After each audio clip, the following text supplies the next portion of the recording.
जब भी तुम मिलती हो तो अजीब सा महसूस होता है दिल में, समझ नहीं आता कि जान आती है या निकल जाती है। शायरी पे ज्यादा ध्यान मत दो। यहाँ पे लिखा हुआ हमने क्रांतिक कोण, जिसको इंग्लिश में बोलते हैं क्रिटिकल एंगल। तो इसको समझ लेते हैं क्रांतिक कोण होता क्या है। देखो, क्रांतिक कोण इस ग्राफ से समझते हैं हम। तो ग्राफ में आपको दिखाई दे रहा होगा, ये क्या है आपकी, क्या लिखा है इसमें, आपतित किरण है।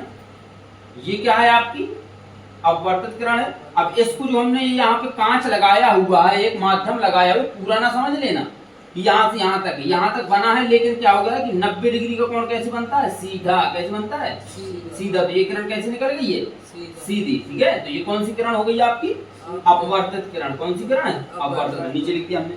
ये माध्यम कौन सा है आपका, लिखा है यहाँ पे सघन माध्यम है। ये आपका कौन सा है, विरल माध्यम। अच्छा, किरण कहाँ पे जा रही है, सघन माध्यम से कहाँ जा रही है, विरल माध्यम में जा रही है। तब तो मुड़िए, कहाँ जा रही है, सघन माध्यम से विरल माध्यम। ये आपका 90 डिग्री लिखा हुआ, ये कौन सा कोण है, अपवर्तन कोण, आर। ये आपका कौन सा कोण है, आपतन कोण। ये आपतित किरण है, ये आपतन कोण है, या विलंब है, ये सघन माध्यम है, ये विरल माध्यम है। ये अपवर्तित किरण है, ये अपवर्तन कोण है। कौन सा कोण है, अपवर्तन कोण, आर, 90 डिग्री बना हुआ। ठीक है, तो इसमें लिखेंगे कि सघन माध्यम में बना वह आपतन कोण। ये कौन सा माध्यम है, सघन माध्यम। तो सघन माध्यम में बना वह आपतन कोण जिसके लिए विरल माध्यम में अपवर्तन कोण का मान कितना होता है, 90 डिग्री होता है। कितना होता है, 90 डिग्री होता है। यही क्या कहलाता है, क्रांतिक कोण कहलाते हैं। काय से प्रदर्शन करती हैं, सी से। काय से, सी से प्रदर्शन करते हैं। ध्यान से एक बार और समझना कि सघन माध्यम में बना आपतन कोण आई, क्या है आपका, आई। सघन माध्यम में बना वह आपतन कोण जिसके लिए, ये कौन से माध्यम में बना है, सघन में। सघन माध्यम में बना वह आपतन कोण जिसके लिए विरल माध्यम में, ये कौन सा माध्यम हो गया, विरल माध्यम में अपवर्तन कोण, आर का मान कितना होता है, 90 डिग्री। आर बराबर होता कितना है, 90 डिग्री। समझ में आया। सघन माध्यम में बना वह आपतन कोण, सघन माध्यम में बना, देखो दो जगह समझा रहे हैं, याद हो जानी चाहिए डेफिनेशन आपको, वीडियो में ही बिल्कुल, ये हमारा उद्देश्य भी रहता है। सघन माध्यम में बना वह आपतन कोण जिसके लिए विरल माध्यम में, ये माध्यम कौन सा हो गया, विरल। सघन माध्यम में बना वह आपतन कोण जिसके लिए विरल माध्यम में अपवर्तन कोण का मान कितना होता है, 90 डिग्री होता है। उसे क्या कहते हैं, क्रांतिक कोण कहते हैं। तो यदि कोई किरण सघन माध्यम से विरल माध्यम में जा रही है, वहां पे कोण, अपवर्तन कोण का मान 90 डिग्री होता है, तो किरण कैसे घूम जाती है, सीधी 90 डिग्री पे चली जाती है। तो यही क्या कहलाता है आपका, क्रांतिक कोण कहलाता है। इसे सी से प्रदर्शित करते हैं। काय से प्रदर्शित करते हैं, सी से। तो इसका सूत्र बन जाता है n बराबर 1/sin c। क्या बन जाता है, n बराबर 1/sin c। ये हाई स्कूल है, हाई स्कूल में क्रांतिक कोण के बारे में ज्यादा नहीं है, इंटर में क्रांतिक कोण के बारे में ज्यादा। तो अभी हम यदि छोटी क्लास पढ़ रहे हैं तो छोटा ही पढ़ेंगे, हम बड़ी क्लास में जाएंगे तो वहां पे हम बड़ा पढ़ लेंगे। ठीक है, तो ये क्या है आपका, n बराबर 1/sin c क्या है आपका, क्रांतिक कोण।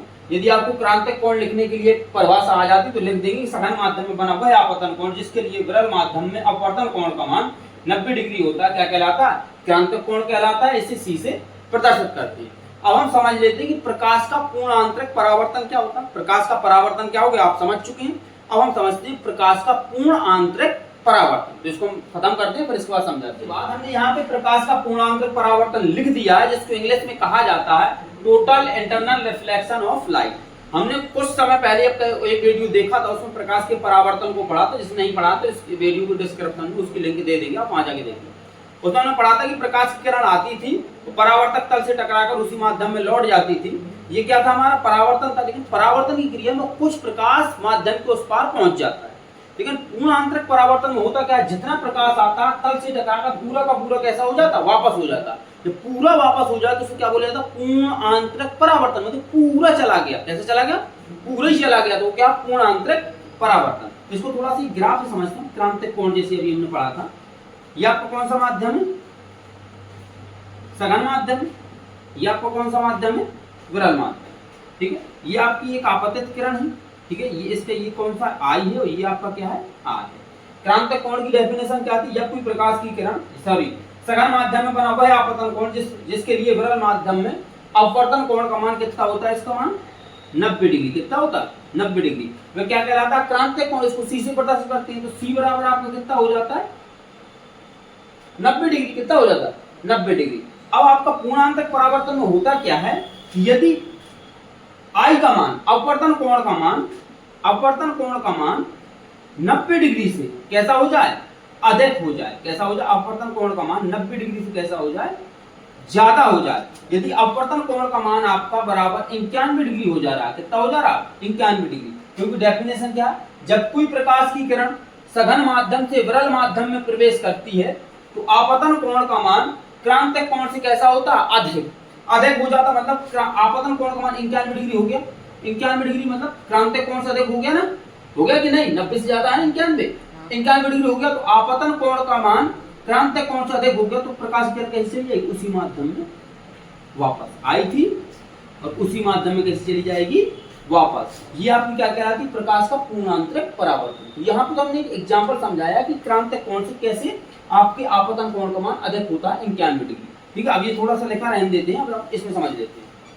इसमें कह रहा है जब कोई प्रकाश की किरण सघन माध्यम से विरल माध्यम में प्रवेश करती है, कहाँ प्रवेश कर रही है, ये सघन माध्यम है आपका, ये माध्यम कौन सा, विरल माध्यम। जब कोई प्रकाश की किरण सघन माध्यम से विरल माध्यम में प्रवेश करना चाहती है, विरल माध्यम में प्रवेश करती है तो आपतन कोण आई का मान क्रांतिक कोण से कैसा होता है, अधिक होता है। कैसा होता है, आपतन, वही बताया हमने, इसका मान यदि हम कहें 91 डिग्री हो, क्रांतिक कोण का मान कितना है, 90 डिग्री। तो आपतन कोण का मान क्रांतिक कोण से अधिक होता है तो प्रकाश की किरण का, जिससे प्रकाश की किरण विरल माध्यम में अपवर्तन नहीं हो पाती है, अपवर्तित नहीं हो पाती है और परावर्तित होकर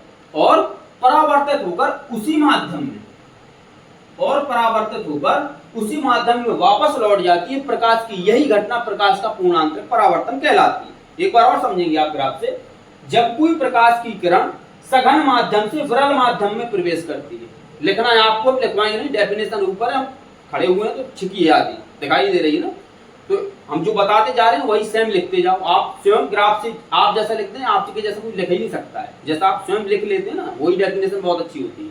किताब की भाषा जरूरी नहीं है पेपर में आप किताब की भाषा ही लिखें, आप अपनी भाषा लिखते हैं, ग्राफ बनाते हैं, आपको एकदम डिक्टो नंबर मिलेंगे पूरे, प्रैक्टिकल है हमारा।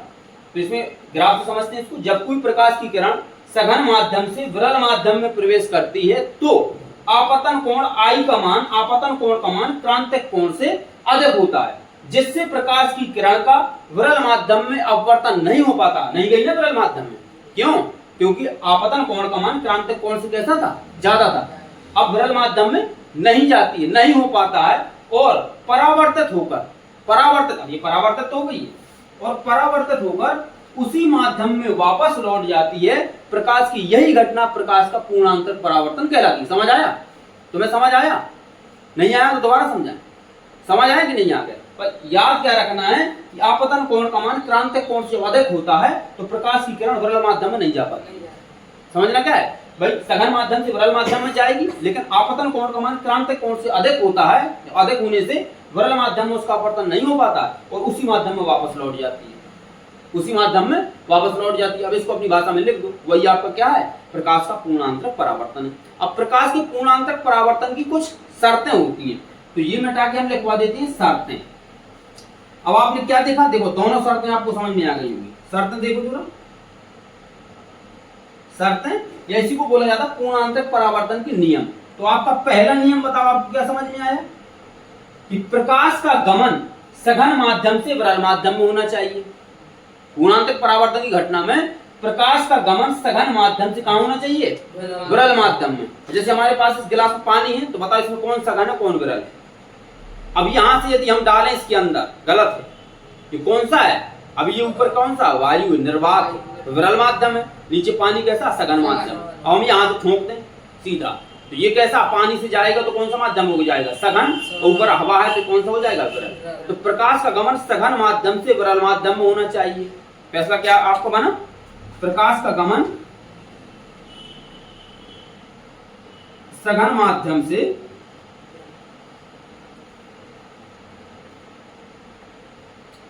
विरल माध्यम में होना चाहिए।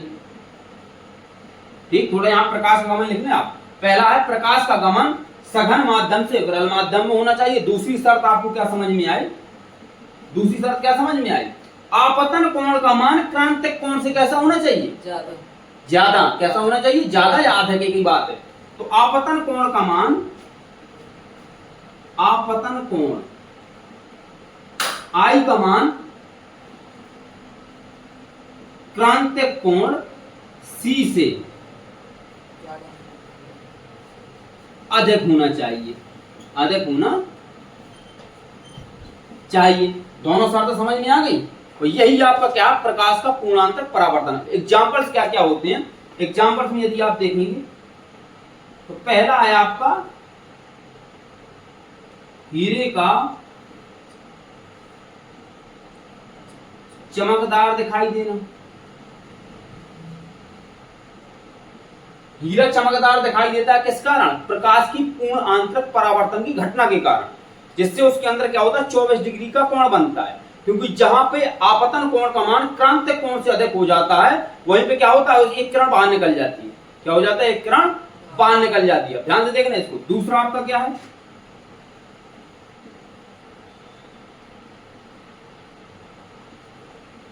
रेगिस्तान में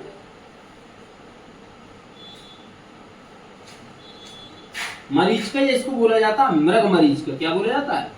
मृग मरीच का। मतलब जानवरों को बिना पानी की जगह पर पानी दिखाई देता है, उसे क्या बोलते हैं? मृग मरीच का। क्या बोला जाता है? मृग मरीच का। दूसरा, तीसरा होता है आपका ठंडे देशों में, ठंडे देशों में मरीच का।